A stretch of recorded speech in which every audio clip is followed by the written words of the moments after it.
Terima kasih Anda masih bersama kami. Bagi Anda yang baru saja bergabung, kami hadirkan kembali 3 berita utama hari ini. Ceroboh menangani kebocoran gas LPG tabung 3 kg. 2 rumah warga di Andir, Kota Bandung rusak berat akibat ledakan gas. Tak kunjung selesai pembangunan jembatan layang Nurtanio yang digadang-gadang akan mengurai kemacetan di Kota Bandung, justru saat ini menjadi pusat kemacetan baru. Ular kobra sepanjang 3 meter bersembunyi di tumpukan kayu dan gegerkan warga.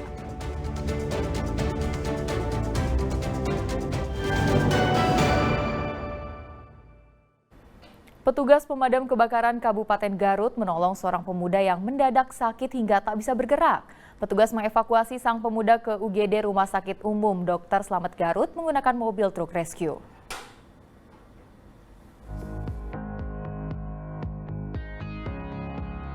Sejumlah foto ini memperlihatkan aksi petugas pemadam kebakaran di Garut saat menolong seorang pemuda. Petugas harus menggendong korban karena korban tak bisa bergerak. Sebelumnya petugas mendapati laporan dari korban yang mendadak sakit hingga tak bisa bergerak. Pihak damkar merespon cepat dengan mendatangi rumah korban. Untuk mengevakuasi, petugas harus menggendong korban karena akses jalan yang sempit tak memungkinkan mobil petugas masuk. Korban kemudian dibawa ke Rumah Sakit Umum Dr. Slamet Garut dan langsung mendapat perawatan medis. Meski ini bukan tugas utama damkar, namun petugas damkarlah yang terbesit di pikiran korban saat meminta pertolongan. Duduk, udah sakit segala macam, udah gak susah lah nyampainya. Mereka datang membantu angkut sampai ke rumah sakit. Jadi pihak damkar terima kasih banyak sudah menolong. Sering kita lakukan, itu lebih banyak di penyelamatan atau kebakaran. Seperti tadi evakuasi orang sakit, evakuasi sarang tawon, evakuasi ular, kera, anjing gila, termasuk ada BBM kayak solar, bensin, itu yang tumpah ke jalan, kita yang bersihin. Dan ketika ada pasir, ketika ada longsoran, ya, angkut yang bersihin. Jadi karena penyelamatan ini umum, menyelamatkan manusia dan harta benda. Kini kondisi Lukman sudah berangsur membaik setelah mendapat perawatan di rumah sakit. Aksi heroik petugas damkar pun mendapat banyak pujian dari masyarakat sekitar dan para netizen di media sosial. Eko Siabudi melaporkan dari Garut.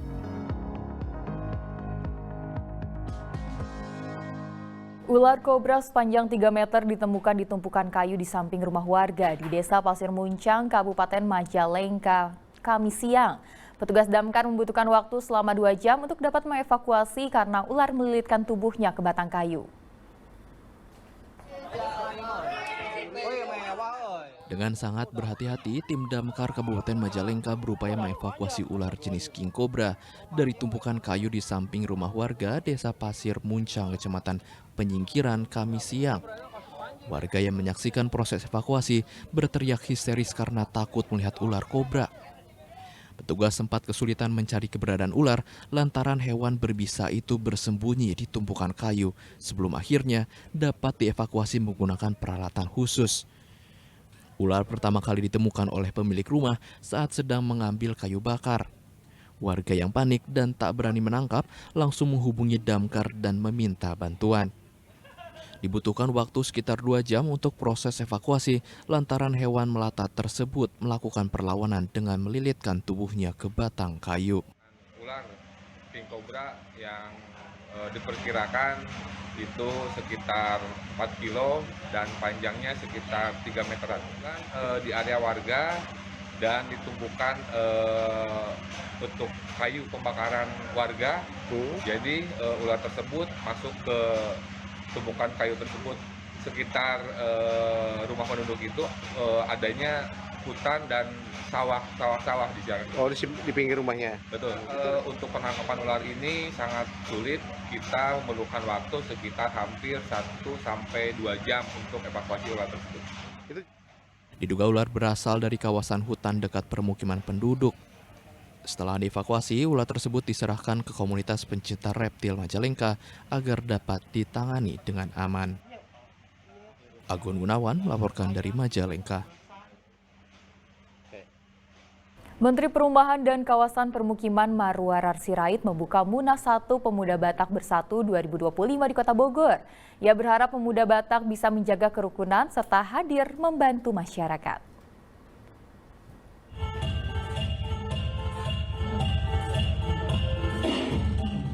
Disambut dengan tarian penyambutan Batak Lima Pua, Menteri Perumahan dan Kawasan Permukiman Marwarar Sirait menghadiri Munas 1 Pemuda Batak Bersatu 2025 di sebuah hotel di Kota Bogor Jumat sore. Dengan membunyikan alat musik godang secara simbolis, ia membuka acara yang dihadiri oleh ratusan perwakilan suku Batak dari 27 provinsi serta dari luar negeri. Acara ini diharapkan menjadi momentum untuk mengingatkan para peserta untuk bersama-sama dengan suku lainnya di Indonesia menjaga keutuhan Negara Kesatuan Republik Indonesia. Kiprah pemuda Batak Bersatu yang selama ini fokus dalam kegiatan sosial diharapkan tetap dipertahankan dalam membantu masyarakat. Saya pikir value baik orang Batak itu tolong menjaga, tolong dipertahankan dengan simpatik, dan juga di sini saya minta dipikirkan program-program yang bisa memajukan warga dan anggota PBB dan juga dengan masyarakat. Karena organisasi itu makin dicintai kalau dia makin dipercaya dan bermanfaat bagi anggotanya dan juga bagi rakyat Indonesia. Batak Bersatu hadir di tengah-tengah masyarakat itu tentunya dengan kegiatan sosial. Ya, kita hadir pada saat orang sedang kesulitan dan terutama pemuda Batak Bersatu itu hadir di tengah-tengah orang kedukaan. Dan kegiatan-kegiatan lain pemuda Batak Bersatu yaitu kita komitmen untuk menjaga toleransi. Jadi beberapa kegiatan kita lakukan untuk bagaimana toleransi bisa tetap terjaga karena kita menyadari Indonesia adalah negara yang majemuk dari berbagai suku bangsa dan agama. Itu yang selalu kita lakukan. Acara berlangsung selama 3 hari dari tanggal 13 hingga 15 Juni. Dalam acara ini juga dilakukan pemilihan Ketua Umum Pemuda Batak Bersatu Masa Bakti 2025 hingga 2030. Iwan Kurniawan melaporkan dari Kota Bogor. Selanjutnya juga nanti akan diberikan dalam rangka memperingati hari ulang tahun ke-543 Kabupaten Bogor, Pemkab Bogor menggelar Job Fair yang digelar di Stadion Pakansari Cibinong. Acara ini disambut antusias warga.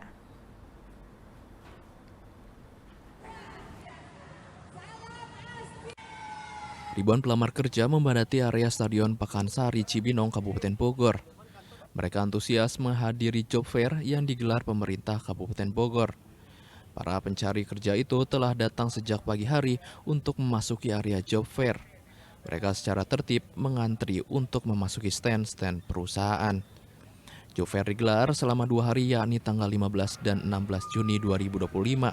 Dalam Job Fair tahun ini, pemerintah Kabupaten Bogor menggandeng 25 perusahaan dan menyediakan sebanyak 1.824 lowongan pekerjaan. Adapun untuk jumlah pendaftar Job Fair mencapai lebih dari 5.000 orang. Job Fair 2025 di Kabupaten Bogor terintegrasi dengan Bogor Pes. Nah, kebetulan kita menyelenggarakan tanggal 16 dan 17, yaitu di hari Senin dan Selasa.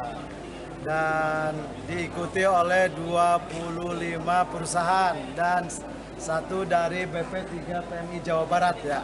Pendataan kita melalui desa by name by address gitu, pengangguran kita itu di angka 80.000 sekian. Nah, dari data by name by address kita itu ternyata kita masih di bawah angka provinsi dan nasional. Kali ini Job Fair terbuka bagi siapa saja yang berdomisili di luar Kabupaten Bogor. Bahkan panitia juga tidak membatasi usia bagi para pelamar. Asep Solihin melaporkan dari Kabupaten Bogor.